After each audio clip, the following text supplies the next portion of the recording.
Hi, I'm so excited to talk to you. I'm actually a really big fan of Ghosts, and I've really been enjoying it. And I'm so happy that it's been so well received and that, it's got pretty good popularity. And congratulations on that. Thank you so much. I really was curious, like from the beginning, what attracted you to your character of Trevor and his sort of kind of like frat boy mixed with finance bro personality? I'm curious about that. Well, first of all, I loved the script. I still remember reading that pilot and feeling like this is the best pilot I've ever read. It was just so easy, and the possibilities of where to go with it were endless. And I remember reading, because it opens for the ghosts, or one of those early scenes was that Trevor's Tara Reid story. And I remember just feeling like the comedy's on the page. Like these guys, Joe Fort and Joe Wiseman, who wrote the pilot, and it's a BBC concept, but they executed the pilot, and they're showrunners. They had such a great handle on this dude. And I felt that, the things that you are describing, the, frat boy Wall Street thing, don't always have the greatest connotations in our gestalt. So something that I really liked about it was they've kind of taken that persona down a few pegs by A, making him pantless, and B, he kind of has, which I think is at the core of how we see these guys in culture, of like just wanting to have a good time. And there's a little bit of like a puppyish quality to that. And I think it's, it's especially funny as someone who, the way that our show is structured is that these ghosts are severely limited, and then trying to find a way to enjoy yourself when you can do nothing, I think is a funny juxtaposition. And I think, Trevor's a little bit of a stinker. And that's always fun to play. Yeah, absolutely. And, like you said in the past that you and your castmates get along really well. I know you guys kind of started like during the kind of weird pandemic era. Mm-hmm. So I think that's really interesting. And I wanted to know, like, how have your castmates helped you develop your approach to these kind of like silly comedic storylines and kind of like keeping things light? Yeah. Yeah, that's a great question. I think I got really lucky. Well, we've now done season 3 and now we all hate each other. So that's all over. I'm kidding. No, we got really lucky in the fact that, and the more I hear about other shows and kind of what the norm of the business is, we're very lucky in that this is first of all, it's a bunch of great people. And also a lot of people who come from either an improv background or a theater background, or a kind of collaborative art form, because even though film and television is, I feel like, maybe one of the most collaborative art forms, it's very easy to kind of get siloed off because no one is ever in any one place for a very long time, just the nature of the business. So there's this great dynamic where we'll go on set, we'll rehearse and block a scene real quick, which just means like you read it once, twice, maybe.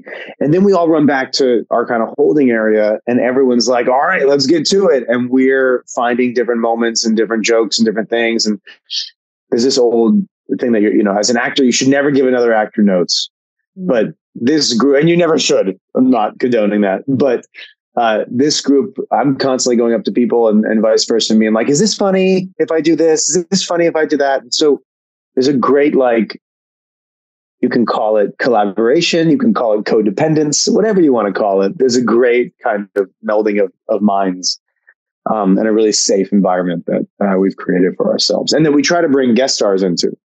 Right. I mean, it never hurts to, kind of have the ability to bounce off each other. I think that's wonderful. But, you've also made appearances on more serious shows, which I think is super cool to kind of have that balance, because like you've been on like Law and Order and Succession. So like, how do you kind of approach that balance of like both comedy and more serious dramas on your resume? And like, which do you like more at this point? Well, I mean, no offense to the dramas out there, but the comedy is so much harder because there's just another ball you're juggling.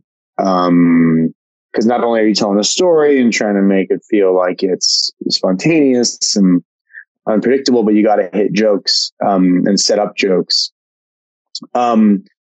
So yeah, that's the hardest. I never really thought this was going to happen for me because I don't consider myself and my friends certainly don't consider myself a very funny person. They let me know. Though I really crack myself up sometimes. I think it's just fun to be able to do, a bunch of different things, and it keeps you fresh. And at its core, it's all story based. Even with Ghosts, I remember reading that, even just auditioning for it.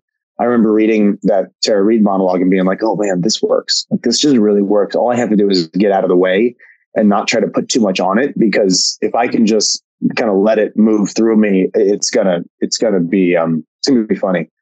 And the point of view is so specific. So there's always this balancing act of like, okay, what's there? What do I have to add? How much do I add? How little do I add? And kind of calibrating that. And some days you get it and it really, really works. Other days, it's a disaster and an editor has to hopefully saves you, or a castmate does. But it's always that kind of like calibration. And I think that is steady across film, comedy and drama. Absolutely. And, I'm glad you said that comedy is like a little more fun for you, because I know that you got to take on the role of director for this Jacksonville Jaguars thing, which I really enjoyed. And I'm not a Jaguars fan personally, but oh, wow. Yeah, but I thought that was so much fun. And just seeing that, and I could tell that you were like absolutely in your element and having the best time. And I loved seeing that because, like sometimes like it feels like work, but you still want to do it. But at this time, it was like you were just having fun and interacting with everybody. And it was just so hilarious that I wish like the teams where I live would do that, but they're not going to do that. But I wanted to know, like how did I was just saying, that's very sweet. Thank you. And yeah, the Jaguars, I mean, I can see the picture of myself, and I'm like, oh no, this is the thing I'm most excited about, because you grow up as a fan of a team, and then for them to open their doors to you and be like, all right, yeah, we don't know how to do this, but you do, so here you go do it. Was pretty great. And the Jaguars have, the people in that building, I think, are very unique in professional sports, where there was a very collaborative atmosphere. Like I live in New York, and I think of like the Jets or the Giants would never let something like this happen. But the Jaguars have this kind of like very open-minded and collaborative mentality. And so they were like, yeah, we want to try this. We don't know how. Maybe you do. Can we work together? And it was, a thrill. Yeah. So did they approach you and just kind of catch wind that you were a fan, or how does that work? They approached me about, I think, almost 2 years ago, just being like, is this real? Is this real? Are you really a Jaguars fan? And then I immediately got mad at them because they had hired a guy named Urban Meyer who I hated. And they were like, okay, all right, we get it. You're a fan. We get it. And then, they started inviting me to events, and I started meeting people, all of whom I knew because I followed the team. And when I go to the gym, I listen to all their local media and everything. It's like they're always in my ear. And so I just know all these people, even through all the osmosis of years and years and years of surrounding myself with their media and their content. So I went down there. It was like a kid in the candy store. And I was like, oh, yeah, I know you. And then about a year ago at this time, I was at the Players Championship Sawgrass, which is a PGA event, golf event down there. They approached me for the first time, and they're like, we're thinking about doing this thing. Maybe you have thoughts, maybe you have ideas. They wanted to do it around auditions, and I thought, like people auditioning for the season. And I immediately thought, like, oh, I don't know that that's going to work. And I was vindicated because then the Cowboys tried it and it really didn't work. But sorry, Cowboys fans. But there was kind of a thing of like, I think because of, as an actor, you're always coming into a place and leaving a place, and everyone else in that position is usually there longer than you are. So I have this like deep seated fear of stepping on people's toes. So they kind of put me in meetings, and I was like advising and helping, and I was being, they were trying to inspire me to take a larger and larger role that I was very reticent to do. And then eventually I was like, all right, how about everybody write a script? I'll write a script too. And if you still like mine after that, then we can do it. So shout out to Patrick Kavanaugh and Everett Sullivan, who run the media department over there, for roping me in and then supporting me in every way, and handling my neurosis of my hesitancy until I dove full in. And then once I was in, I was like, eating, drinking, and sleeping, and everything was Jaguar schedule release video. That's so cool. And like just being able to put yourself in that environment as a fan, I think that's like so many people's dreams. So that's really cool to see. Yeah. And I think there was a balance of being such a fan. So I was going to take care of these guys. Yeah. Like I wasn't like someone who they had like, thrown a bunch of money at to try to get to, outsource this video. Like I'm a fan. And I have a lot of joy with it because I think sports just kind of makes you always feel like a kid again. And I wanted to kind of spread that.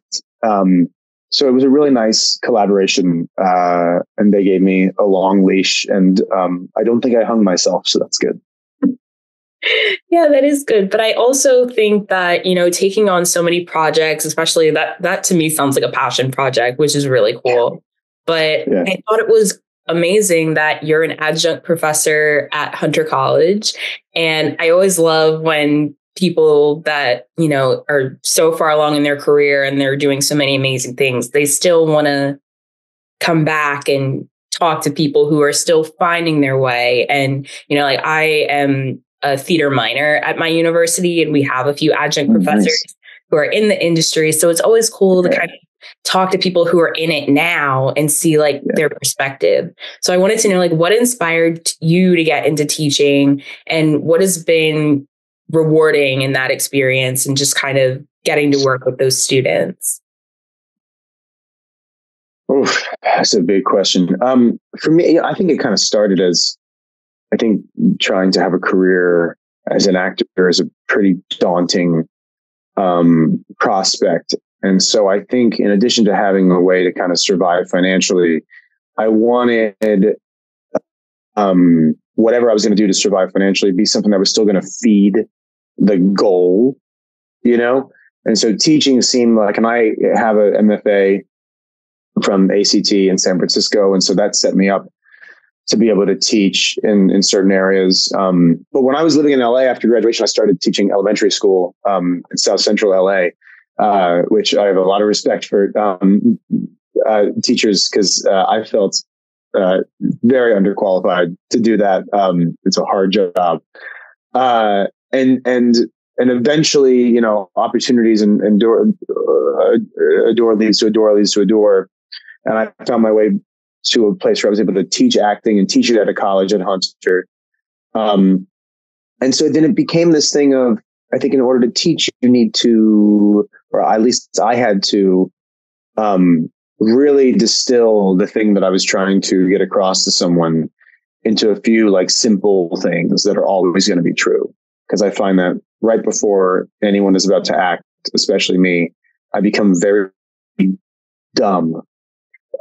So like like your brain doesn't work, nerves come in. And so you need to have the things that you can really grab onto that can get you to a place where you can be creative. And so making that something that's really digestible and giving it to students, helped me kind of hone my own kind of process. But it's also so rewarding because so much of what you do as an actor, especially in film and television, is you create a thing and then it goes through the machine of editing and color and sound and all that stuff. And what you see at the end is not always reflective of your experience of shooting it. So there's this very indirect relationship between the thing you do and the thing you see.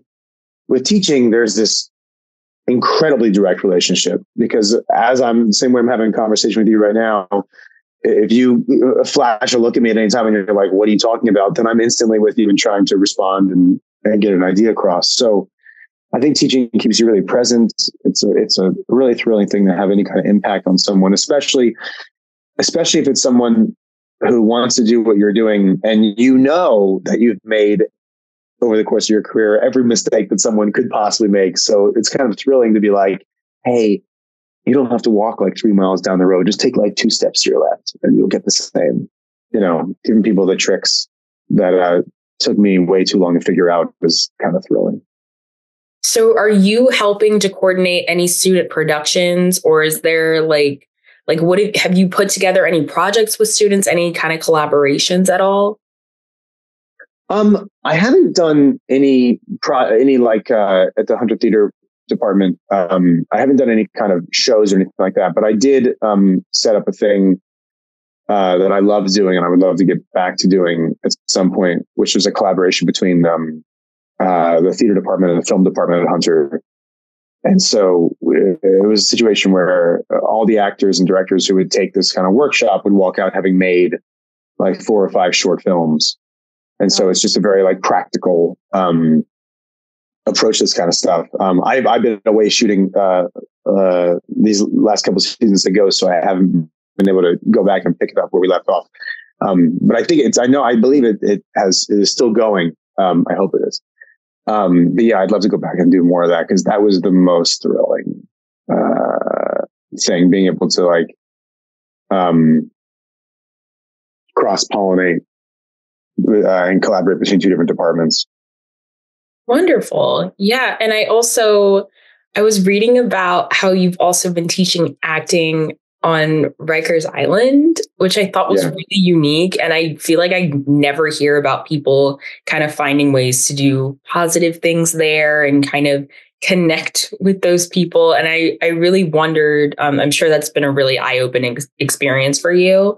And I want to know, what have those people's reactions been to your teachings, and kind of developing interests and finding a way to kind of separate yourself from the environment and find a way to experience joy in a way. How has that been for you, and just kind of seeing how people are reacting?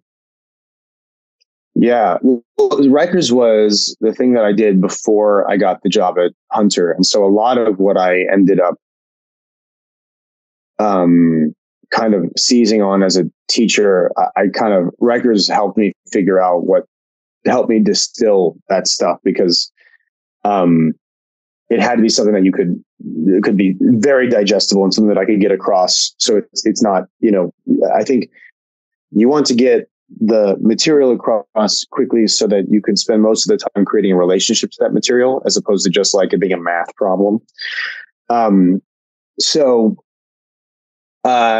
That was that. The easiestly the hardest thing I've done in my time as an actor or teacher was Rikers. I think it's very easy for us to look at the criminal justice system and see the things as being very one or the other, or black and white. And there's a lot of gray area, and you have to just approach people as people. And Rikers, of course, is not a prison; it's a jail. So people are in there often experiencing the circumstances of a prison, but they're just awaiting a court date. And I was dealing with a lot of teens. And so the uphill battle, but also the thrill of it, was in those circumstances being able to connect to someone's imagination and get that online, get that to be playful. So hard, but when it works, really rewarding. And then you just kind of hope that a few experiences here and there kind of plant a seed for something that can offer a little bit of joy. Yeah. I'm sure you left a wonderful impact on everyone. Thanks. Yeah. I mean, just being involved in the arts, it really does change your perspective on life. And I'm sure you've seen that plenty of times. And yeah. And the programmers who, I haven't, what's that?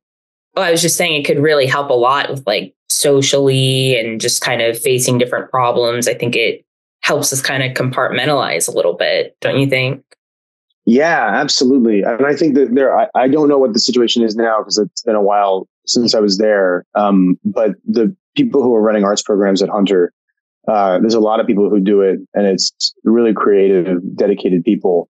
And the most important thing is consistency, which is because of the circumstances at Rikers. Consistency is kind of the hardest thing to achieve.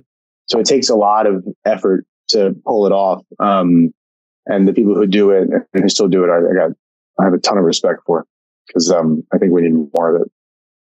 Absolutely. And I have one more question for you, because we're almost out of time. But looking ahead, I know you just said you guys just wrapped season three. Oh my gosh. Okay. That's so awesome. Okay. What can you share about maybe just this season that we're on, like any upcoming little specials or anything that we can get really excited about, or any other projects that you might be working on? I think that this is one of the most creative seasons we've ever had. I think in part because, the strike slowed everything down, and we're only doing 10 episodes. So each of those episodes are especially rich. There's a really great storyline. We discover some new ghost powers this season. And I think something that our showrunners have done a really great job of is kind of embracing the limitations of the show and seeing those things as a positive. Sometimes when you're like, oh, I can't do a certain thing, it feels like a restriction, but often in those restrictions, you can kind of highlight something. It can kind of force you to focus on something new. And so we have some ghost powers coming down the pipeline that I think are going to be a lot of fun. There's a great Pete storyline that's going to start tonight and kind of move its way through the rest of the season. But I'm very excited to see people's response with. And I think this is going to air. Yeah, no, I'll leave it at that. Okay. No, I appreciate it, because that's exciting enough for me. But I really appreciate your time. And it's always cool for me, like as someone who watches a lot of TV, to just like see people that I watch. So thank you so much for a great conversation. And I'm so excited to see the rest of this season. So thank you so much, Asher. Thank you so much. You're lovely. Thanks for having me, and enjoy tonight. Yes. I think tonight's a fun one. Tonight is a very fun one. I have heard one of our showrunners say that it is their favorite episode. Oh, that's great to know. I'll be watching. I'm excited. Yeah. All right. Well, I hope you have a wonderful rest of your day. Thank you. You too. All right. Bye. Bye.